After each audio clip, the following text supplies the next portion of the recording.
부활주일입니다. 해마다 부활주일이 다른 것은 춘분 다음에 첫 번째 뜨는 보름달 다음에 첫 번째 주일을 부활절로 잡고 있기 때문에 해마다 다릅니다. 우리 기독교의 양대 명절이 있다면은 성탄절과 부활절입니다. 그런데 주님은 아주 자세한 것까지 참 섬세하신 것 같아요. 성탄절은 12월 25일 양력, 태양력으로 지키잖아요. 부활절은 음력 없으면 지킬 수가 없게 그렇게 해놓으셨어요. 그 주님이 오신 땅, 이스라엘 땅도 보면 이게 제 손이 이게 X자라고 하면 X자의 중심축 여기가 딱 해당돼요. 그래서 그 땅은 어떻게 보면 동양에 해당되고 어떻게 보면 서양에 해당돼요. 그 중간이에요. 그래서 예전에는 월드컵 예선전 할 때 이스라엘이 아시아에 편제되었어요. 그러다가 요즘 또 유럽으로 가고. 그러니까 어느 쪽에 해도 되는 곳이에요. 주님은 참 절묘하게 모든 것을 이렇게 다 배려해 주신 것 같아요. 우리가 주일날, 이제 일요일날을 이렇게 예배드리고 그리고 이날을 주일이라고 하고 이것은 초대교회 때부터 이게 바뀌었어요. 원래는 토요일이 안식일이잖아요. 그런데 주님이 부활하신 날, 안식 후 첫날, 그러니까 일요일이잖아요.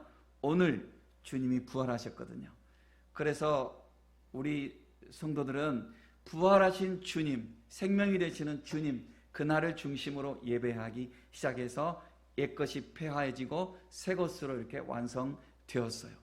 그래서 교회는 이 세상 속에서 교회가 뿌리를 내리고 세상을 변혁시켜 가는 거잖아요. 세상에 물들지도 않고 동시에 세상을 등지지도 않고 세상 속에 거하되 세상을 이렇게 변화시켜 가는 것이 교회의 역할이지 않습니까? 로마가 교회를 핍박했지만 교회가 로마를 변화시켜 가지 않습니까? 총칼로 로마는 교회를 핍박했지만 교회는 사랑으로 로마를 변화시킵니다. 로마 사람들이 자기들은 방탕하게 살면서도 자기 후손들만큼은 정상적으로 살면 좋겠다 싶어서 자기들이 집에서 일하는 사람을 기독교인으로 뽑았습니다. 이게 이중적이었죠. 몰래 뽑았습니다. 그리고 자기 며느리들은 기독교인으로 뽑았습니다. 그리고 예전에 이제 집에 있는 집사님, 그러니까 교회 이제 집사님을 교회 일꾼을 집사님이라고 그러잖아요. 집에 가정 집사 이런 분들을 아주 잘 알아서 교인들을 뽑았습니다. 그러니 다른 거예요. 또 기독교인들이 많은 군대는 뭔가 다른 거예요. 뭔가 질서가 잡히고 군기가 더 좋고 나가면 싸움도 잘하고 더 승리하고 뭔가 다른 거예요. 그래서 로마는 결국 교회를 인정하게 되었어요. 그래서 예전에 강대상 같은 데 보면은 이렇게 X자하고 그 다음에 P자 같은 게 이렇게 딱 중간에 이렇게 써져 있는 그런 문양이 늘 있었어요. 그건 뭐냐면 X자, P자로 보이는데 그거는 헬라어로 그리스도 할 때 이거 X를 크라고 읽어요. 헬라어로는. 그 다음에 요거는 P자 같은 것은 사실은 레.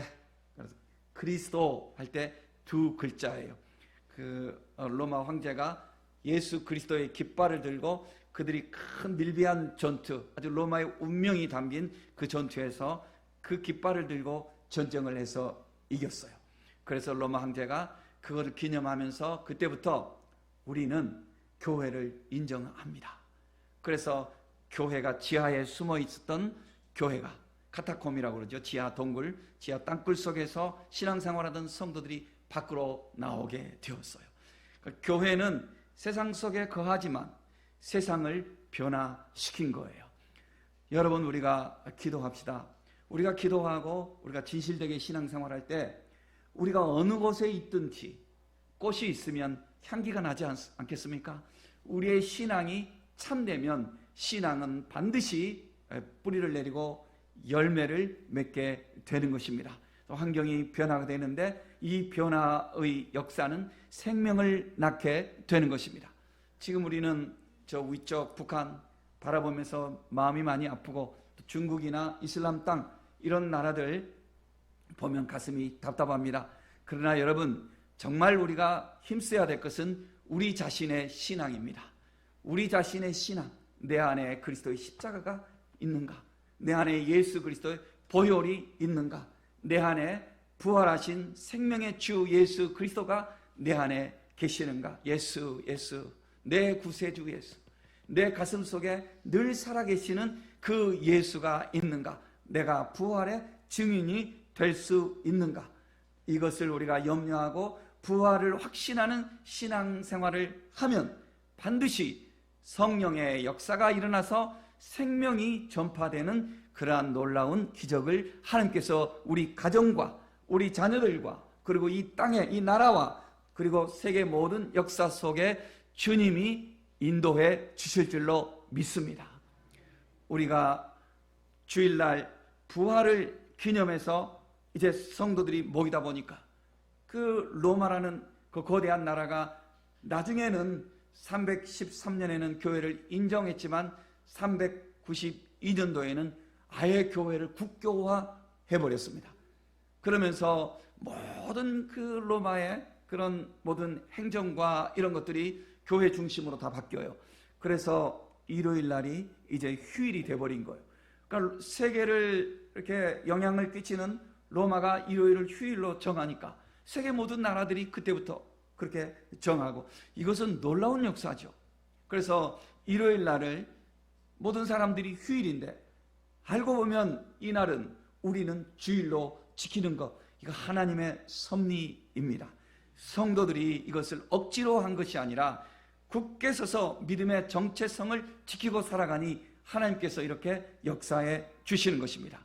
그리고 세계 모든 연도에도 지금 우리가 2024년, 정확하게는 예수님께서 태어나신 지 예전에는 무슨 날짜도 없었고 뭐 기록이 요즘 동사무소처럼 철저하지 못했고 요즘처럼 뭐 사진 기록 이런 거 없었기 때문에 좀 틀릴 수 있어요.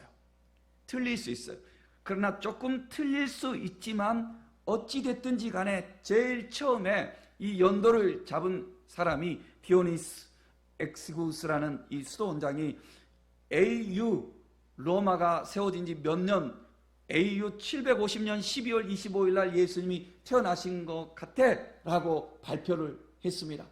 그러니까 사람들이 AU 로마가 세워진 것, 이것보다 더 중요한 것은 예수님이 이 땅에 오신 것, 이것이 더 중요하지 않느냐. 그들 스스로가 그렇게 고백하면서 아노 도미니, 예수님이 우리 왕으로 오신 지 몇 년, 이렇게 날짜를, 연도를 정하기 시작하면서 지금 모든 세계 나라는 2024년, 이 고백 속에는 예수 그리스도가 왕으로 이 땅에 오신 지 2024년째입니다 라는 이런 고백이 담겨 있게 된 것입니다. 사랑하는 성도 여러분, 마태복음 13장 말씀에 보면 천국은 이와 같으니 가루사말 속에 부풀어진 누룩과 같다고 그랬습니다. 여러분, 여기서 누룩은 긍정적인 의미로 사용되어졌습니다. 성경에 보통은 부정적이지만 누룩은 파급 효과가 있지 않습니까? 누룩이 밀가루 속에 가서 녹아져 버린 거예요. 그러면 사람들이 볼 때 누구라도 밀가루가 있다고 하지 누룩이 여기 있구나라고 하지 않습니다. 그런데 하룻밤 자고 일어나니까 밀가루가 전부 누룩이 원하는, 이스트를 말하는 거예요. 사실 이스트, 효모 있잖아요. 효모가 원하는 대로 전부 부드러워지고 딱딱한 밀가루들이 부드러워지고 부풀어져서 빵을 만들기에, 음식을 만들기에 좋은 밀가루로 이렇게 부풀어져 버린 것입니다.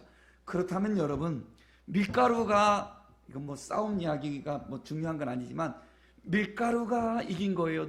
누룩이 이긴 거예요? 다 이긴 거예요. 다 이긴 거 사실은. 그죠? 밀가루는 누룩을 품었어. 그러니까 밀가루가 복을 받았어. 누룩은 밀가루 속에서 녹아져서 흔적도 없었지만 밀가루는 전부 누룩이 원하는 대로 바뀌어져 간 거예요. 세상 속에 우리 그리스도인들이 예수 그리스도를 생명의 구주로 믿고 우리가 분명하게 살아간다면, 내 안에 그리스도가 살아계신다면, 내 안에 생명이신 주님, 부활하신 주님이 여기 살아계신다면 우리가 있는 곳에 이처럼 변화의 역사가 있게 되는 것입니다. 생명의 이 은혜가 여러분과 여러분 가정에, 우리 교회에, 여러분 직장과 우리 사회에 충만하게 일어나기를 주의 이름으로 축복합니다. 생명은 생명을 낳는 거예요. 그런데 제자들은 사실 이러한 사실을 처음에는 몰랐어요. 왜냐하면 제자들은 너무 관심이 세상에만 있었어요. 예수님이 기적을 행하니까 아이고, 야, 우리 선생님 너무 멋져. 예수님이 병자를 고치니까 우리는 뭐 걱정할 거 하나도 없겠네. 예수님이 빵을 먹이시니까 야, 우리 예수님 너무 멋져. 왕이 되시면 좋겠네. 이런 생각으로 자기 생각에 가득 차 있었습니다. 그러니까 예수님께서 몇 번 말씀을 하셨는데 그 말씀이 들리지 않는 거예요. 들리지 않는 거예요. 자기 생각에 꽉 차 있으니까 들리지 않는 거예요. 그런가 하면 예수님께서도 처음부터 예수님이 십자가 지실 것을 너무 명시적으로, 명시적이라는 말은 뭐예요? 드러나게, 분명하게, 이렇게 너무 분명하게 말하면 이걸 가로막을 수 있지 않습니까? 그러니까 은유적으로, 어떤 때는 은연중에 이렇게 말씀을 하셨습니다. 내가 십자가에 달릴 거야. 그리고 사흘 만에 부활할 거야. 이런 말씀을 해 주셨지만 이거를 사람들이 놓친 거죠. 그래서 예수님이 이제 십자가에 달리셨을 때 제자들은 이게 다 끝났구나. 이게 다 끝났구나. 이거 우리는 뭐지 하고 다 흩어졌던 거예요. 여러분, 때때로 우리가 관심이 다른 곳에 있으면, 어떤 사람은 이렇게 말을 할 때 나는 교회 다니다 실망했어요. 왜? 하나님이 내 기도 안 들어주셨어요.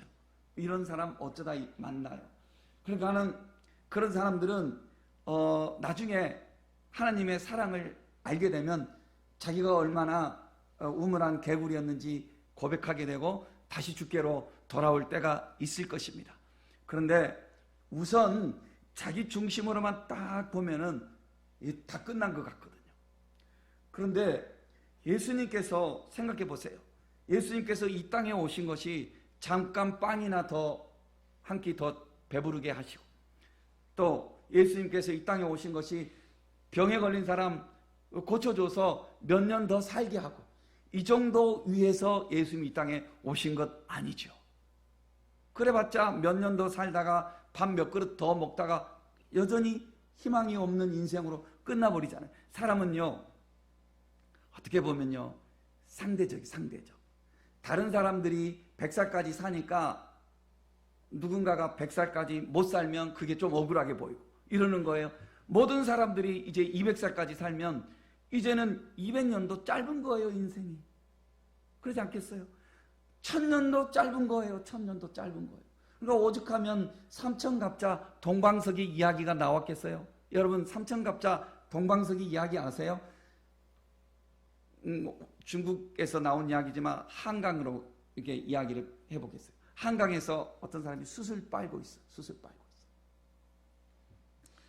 그러니까 동방석이는 너무 머리가 좋아서 저승사자가 오면 싹 피하는 거예요. 이쪽으로 오면 또 이쪽 탁 피하고 변장하고.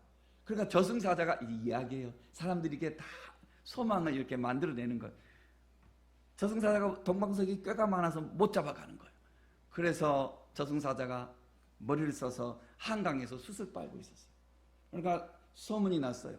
한강에서 숯을 빠는 미친 놈이 있다. 그러니까는 어느 날 동방석이가 거기 걸려든 거예요. 당신 뭐 하십니까? 숯을 빱니다. 왜 빱니까? 숯이 하얘지라고요. 그러니까 동방석이가 실수한 거죠. 아이고, 내가 살다가 너같이 미련한 사람 처음 본다. 그러니까 저승사자가 네가 뭐 살았으면 얼마나 됐으면 이 젊은 놈이 나이가 몇이라고 그런 말을 해. 그러니까 동방석이가 화가 팍 나가지고 내가 삼천갑자를 지금 살고 있는데 너가 어디 나이를 나한테 대? 이래가 네가 삼천갑자구나 하고 잡아갔다는 거 아니에요. 사람들이 오래 살고 싶은 마음이 이렇게 있는 거죠. 그런 이야기를 만들어내는 거예요. 여러분, 인간에게 있어서 최대의 숙제가 뭐예요? 인간에게 있어서 최대의 숙제, 우리가 달나라도 갔다 오고 또 조금 있으면 화성도 이제 여행을 할 수도 있을지 혹 모른다고 하고, 저 바다 밑에 뭐가 있을까 여전히 궁금하고, 저 우주로 날아가면 어디에 또 어떤 행성이 있을까 이런 궁금증이 있고, 이렇게 모든 사람들이 이렇게 하는데 정말 그게 언제 이루어질지 모르지만 우리에게는 시간이 똑딱 똑딱 똑딱 똑딱, 인생에 있어서 우리는 지금 오늘 이 순간이 제일 젊은 때예요. 그죠? 지금 젊은 때예요. 누구나 다 이 세월을 잡을 수가 없어요. 그래서 고려시대에 나온 어떤 시조에 보면은 몽둥이로 이 세월을 잡으려고 나가도 잡히지 않고 가시 울타리를 딱 쳐놔도 이 세월의 바람이 들어오는 거예요. 내가 아무리 울타리를 쳐놔도. 그래서 이 검은 머리가 이렇게 흰 머리가 되고 늙어가는 세월을 어찌할 수 없는 것을 사람들이 탄식하고 있어요. 모든 사람들에게 있어서, 인류에게 있어서 가장 큰 숙제는 바로 이 수명이에요. 죽음이에요. 죽음. 죽음은 모든 사람들에게 있어서 가장 큰 숙제예요. 그래서 심지어 나는 죽음을 두려워하지 않아서 죽습니다라고 말하는 그 사람 자체도 죽음이 너무 두려우니까 자기 스스로 자기 방식으로 죽음을 택하는 거예요. 그러니까 인간에게 있어서 해결할 수 없는 이 죽음, 이것은 누구도 해결할 수 없어요. 그러나 모든 사람들이 꿈꾸고 있어요. 모든 사람들이. 사실 하나님께서는 우리를 창조하실 때 죽는 존재로 창조하지 않으시고 영생하는 존재로 창조해 주셨어요. 하나님께서 흙으로 사람을 만드시고 생기를 그 안에 불어넣어 주셨다고 그랬습니다. 하나님의 이 호흡, 이 성령, 하나님의 성령의 이 호흡, 생명의 호흡, 우리의 영혼은 죽지 않는 거예요. 그러나 인간이 범죄함으로 인해서 범죄한 인간은 영생을 누릴 자격이 없는 거예요. 천국에 가서도 감옥이 있고, 천국에 가서도 경찰이 있고, 천국에 가서도 교회 가자, 너 교회 안 가면 안 돼, 이런 세월이라고 하면은 그건 온전한 천국이 아니죠. 그건 천국이 아니에요. 천국은 교회가 따로 없어요. 예배당 따로 없어요. 왜?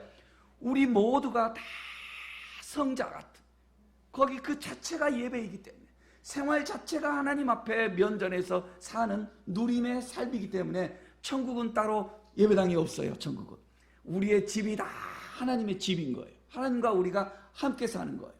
그런데 그런 천국에 죄인들이 그 천국에 들어가면은 그건 맞지 않죠. 그러니까 하나님께서는 죄인들을 내쫓으시고 대신에 이 죄인들이 다시 회개하여 죄 사함을 얻고 하나님 나라에 올 수 있는 길을 열어주셨어요. 그것이 바로 예수 그리스도를 통하는 그 속죄의 제사예요. 예수님의 십자가는 우리 모두가 죄 사함을 얻고 천국에 들어갈 수 있는 자격을 얻을 수 있는 길을 열어주신 거예요. 그래서 예수님의 십자가의 제사는 하나님 앞에서 우리의 구원을 위한 속죄의 제사예요. 이제 우리는 이것을 알았잖아요. 이제 우리는 이것을 알았어요. 제자들은 그 당시에는 몰랐어요. 그러나 제자들이 흩어져 버린 거죠. 아이고, 우리는 끝났구나. 어떻게 하지? 이제 오병이어와 같은 기적은 없겠구나. 이제 소경을 눈 떠주는 거, 안진뱅이가 일어나는 거, 바다를 잠잠하게 하는 거, 그런 기적은 우리가 다시 보지 못하구나. 겨우 그들이 염려한 거는 세상의 염려예요. 세상에 더 좋은 것, 천국을 모르니까 그 정도였어요. 그러나 여인들 역시 실망했지만 우리가 예수님을 사랑하니 예수님의 무덤에 가서 향품을 넣어드리고 싶은 거예요. 사실 예수님의 무덤은 돌로 입구를 막아놓고 그리고 밧줄을 치고 왁스를 쳐서 이게 움직이지 못하게 하고 로마의 도장을 찍어놨습니다. 그러니까 그것은 아무도 만질 수 없게 한 거예요. 그럴지라도 어떤 때는 논리적이고 아주 살이 분별이 투철한 남자들은 자기 꾀에 자기가 주저앉을 때가 있지만 어떤 경우 여인들은 분석적이지 않지만 감성적으로 나가는 것이 어떤 때는 분석적인 남성을 이길 수가 있어. 때때로 그래요. 여러분, 그게 통할 때가 있어. 집에 사익감이 오면, 혹은 며느리감이 오면 아버지는 꼬치꼬치 묻는데요. 너 뭐 했냐? 너 뭐 했고 요놈 믿을 만한 사람인가? 얘를 믿을 만한 사람인가? 자꾸 묻는데, 그런데 엄마는 묻지도 않아요. 그냥 과일 깎아주고 차 타주고 이렇게 하는데, 그냥 이렇게 살펴보는데 마음으로 다 느끼는 거예요. 참 괜찮은 사람이다.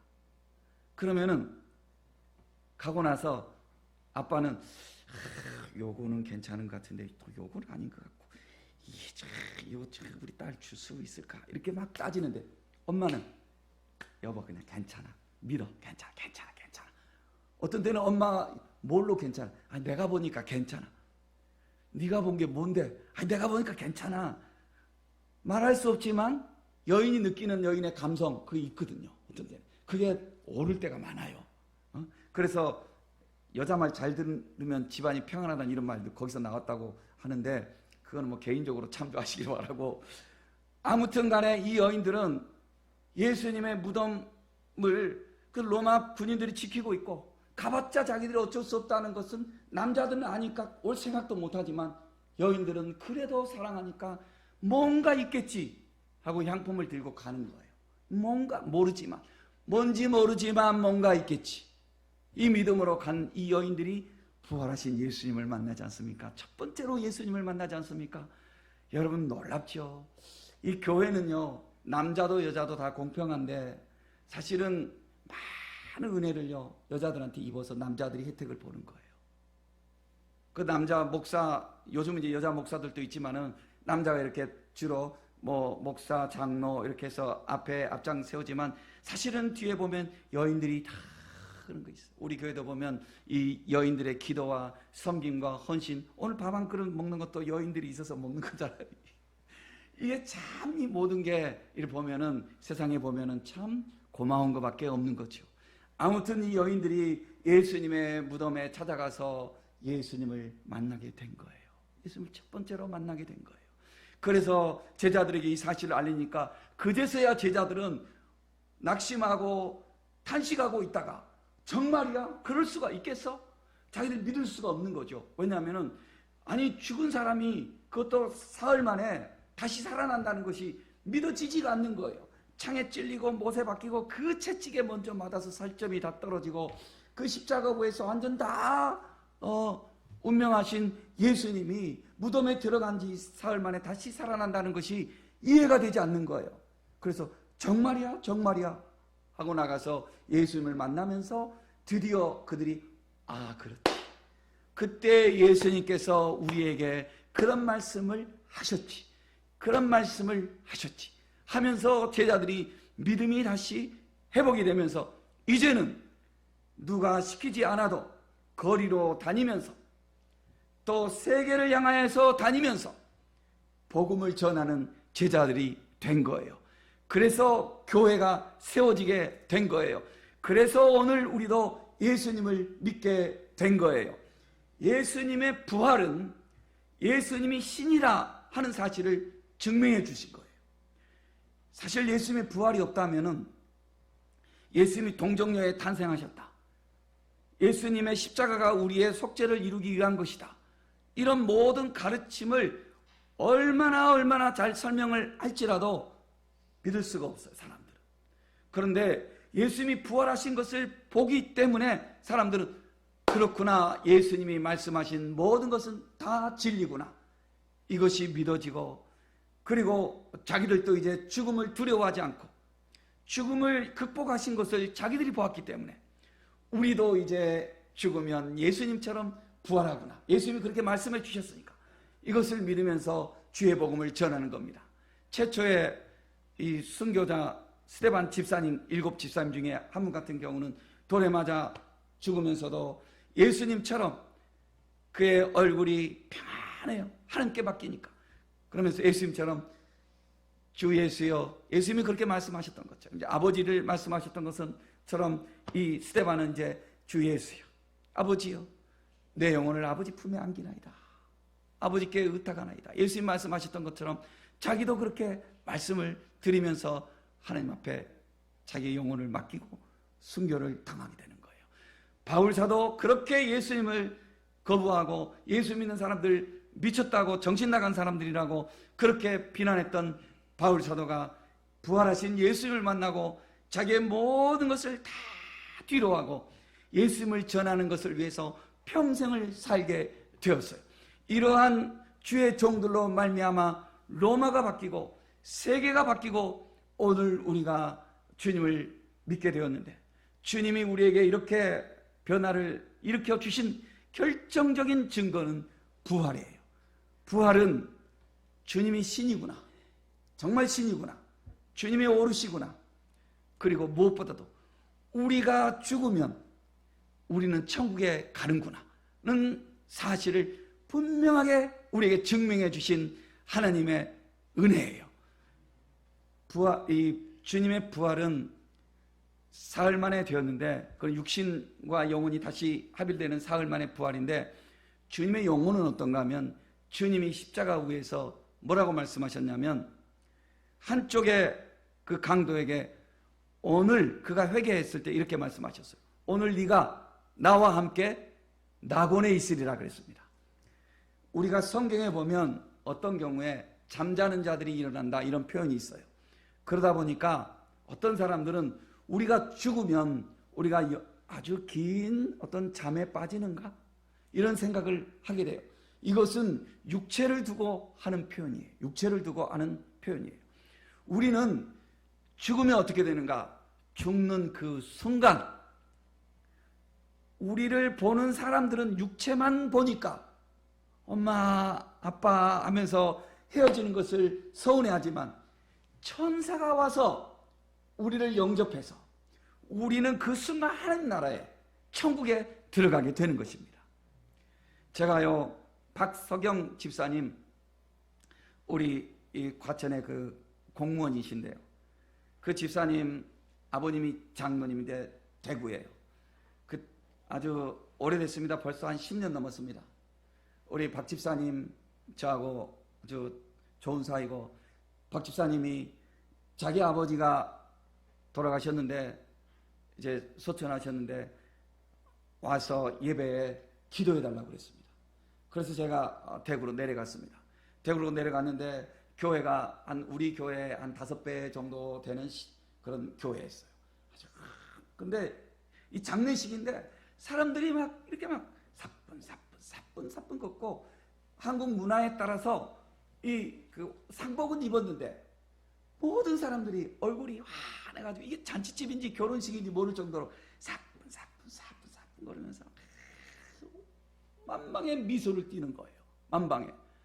나중에 거기는 충청도는 보통 석관을 하거든요. 근데 대구인데도 거기 석관을 하더라고요. 석관에다 이렇게 묘를 딱 안장할 때 시신을 넣을 때 그때 차마 육신의 헤어짐 때문에 잠깐 울기는 우시더라고요. 그런데 또 끝나고 나서 계속 기쁨이 넘치는 거예요. 알고 보니까 아버지 장로님이 사흘 전인가, 죽기 전에 사흘 전인가, 아들들 딸들 다 손자들 연락을 해서 다 모여라, 내가 이제 세상을 떠날 날이 가까운 것 같다, 이렇게 이야기를 한 거예요. 그러니까 객지에 있는 자녀들이 다 모여든 거예요. 그리고 저녁밥을 잡수시고 저녁에 또 샤워를 하시고 아침에 일어나서 아침밥 잡수시고 피곤하다 침대 갈란다 하고 침대에 와갖고 있다가 조금 있다 애들을 부른 거예요. 찬송을 불러라, 주의 천사가 오는 것 같다. 아버지 이러시는 거예요. 그러더니 창문을 열어라, 천사가 오는데, 이렇게 하시고 창문을 열고 자녀들이 찬송하는데 천국에 가신 거예요. 그러니 이 집이, 그러니 장례식이 어떤 장례식이 되겠습니까? 근데 이 집만 그러는 게 아니에요, 여러분. 모든 사람들은 내가 죽는 그 순간 우리는 영원한 천국으로 가게 되는 거예요. 그 성경에서 말하는 죽은 자들이 다시 살아나는 것은 마지막 날에 그 오메가 포인트 역사가 종결되는 그 시점에 육체가 영과 합일되는 그런 것을 표현한 것이에요. 사랑하는 성도 여러분, 주님은 우리에게 단지 오병이어를 먹이시고 바람을 잔잔하게 하시고 질병을 고치시고 이 땅에서 잠깐 더 행복하게 사는 이 삶을 위해서 주님이 오신 것이 아니고, 주님이 우리에게 오신 주 목적은 모든 사람들이 해결할 수 없는 이 죽음의 문을 다 무너뜨리시고 영생의 길을 믿는 자에게 주시기 위해서 주님이 오셨습니다. 그 주님이 십자가를 지셨고 우리에게 그 증거로 부활을 보여주셨습니다. 예수를 믿는 저와 여러분들은 죽음 넘어 영생이 있는 것을 분명히 믿으시고 소망 중에 늘 기쁨으로 하루하루를 복되게 사시기를 바랍니다. 이런 믿음을 가진 자들에게는 주님이 땅에 사는 날 동안에도 오병이어도 필요하시면 주시고 질병도 필요하면 고쳐주시고 입술에 권세도 주셔서 바람도 잔잔하게 하시고 주님이 다 그렇게 더하여 은혜를 주실 것입니다. 그런데 더하여 주시는 거기에만 눈이 팔려서 영생을 잊은 사람처럼 살지 마시고 영생을 날마다 확신하면서 기쁨으로 천국 소망 중에 살아갈 수 있는 부활신앙의 성도들 되시기를 예수님의 이름으로 축복합니다.